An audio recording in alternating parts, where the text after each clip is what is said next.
bedbugs, Ebola, famine, rabies, obviously clowns. These are all things that scare me more than forest fires. These things have no upside. But this? In this I see beauty. You might not be ready to see the upside to fire. You've seen the scary news reports, maybe been led astray by this well-meaning bear. But this story doesn't end with devastation. This story picks up where others left off. After the burn.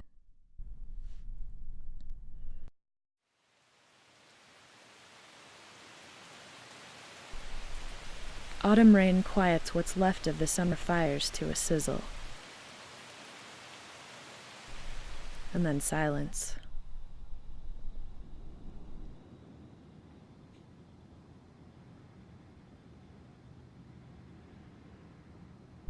Flames haunt this place. With all the life that's gone, it's hard to believe anything could have survived.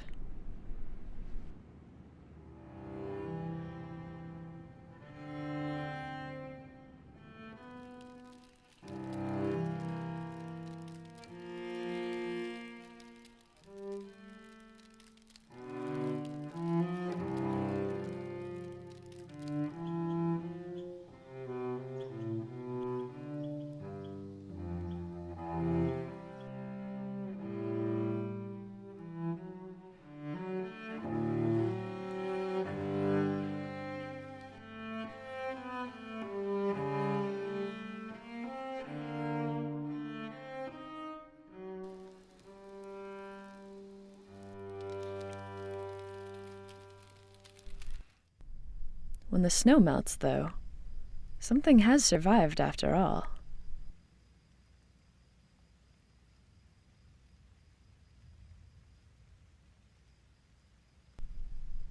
Fireweed. In spring, the burn is overtaken with a blaze of thick pink blossoms. Like any good weed, fireweed uses the changes wrought by the fire to its own advantage. Without a canopy of branches in the way, the sun drenches the forest floor and the new seedlings growing there. A living tree makes a great tree, but a burned tree makes great fertilizer. When it was alive, the tree pulled nutrients from the soil through its roots. When the tree burned, the nutrients that were locked away in its wood returned to the soil as ash, making this patch of ground a great place for grass or fireweed or even a new tree to start growing.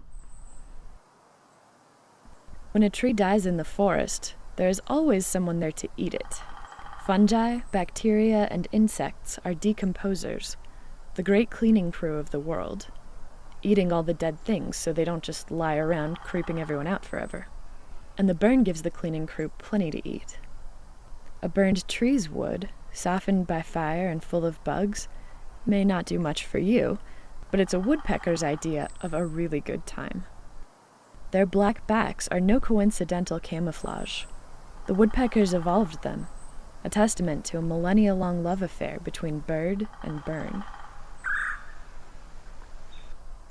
In all that time, trees themselves adapted to fire as part of their world. The scales on a lodgepole pine cone are sealed closed with resin. These serotinous cones will only open when a forest fire melts the resin, releasing the seeds to grow alongside fireweed and other baby plants in rich soil. Adaptations like these don't come fast or easy. The forest responds to fire with new life and growth because it's had a very long time to get that cycle just right. Succession stages of grass and shrubs, trees, more trees, and fire are rather orderly if you take the long view. As humans, though, we aren't always great at seeing that bigger picture. And trees have something that we like a lot.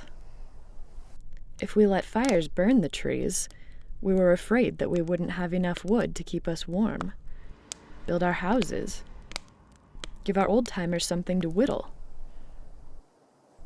So we put out forest fires. And without fires, there was nothing to reset the cycle. Woody, shrubby fuel built up. And now, with a warming climate making summers longer and hotter, when a fire finally manages to get started,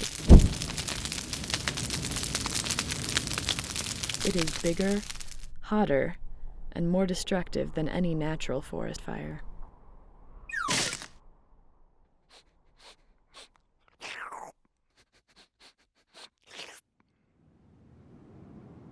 It's our habit to look at a burn and see what's been lost, as if there's nothing left.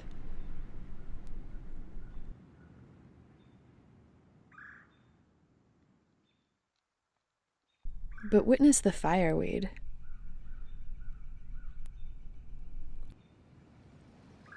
Witness the dead snags dotted with mushrooms and holes drilled by woodpeckers.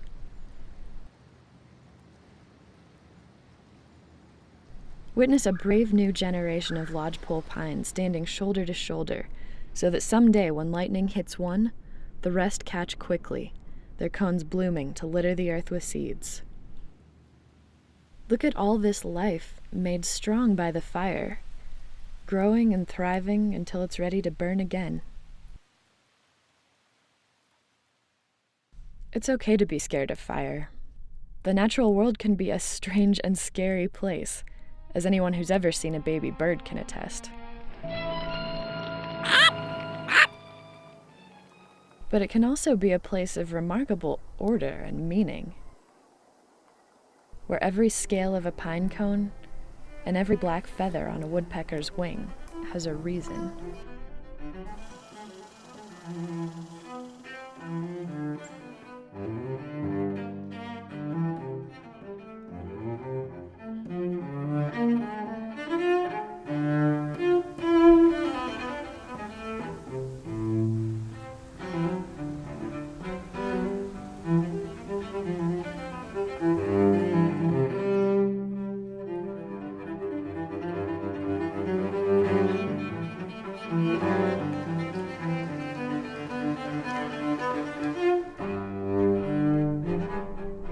Fire can be dangerous and even destructive.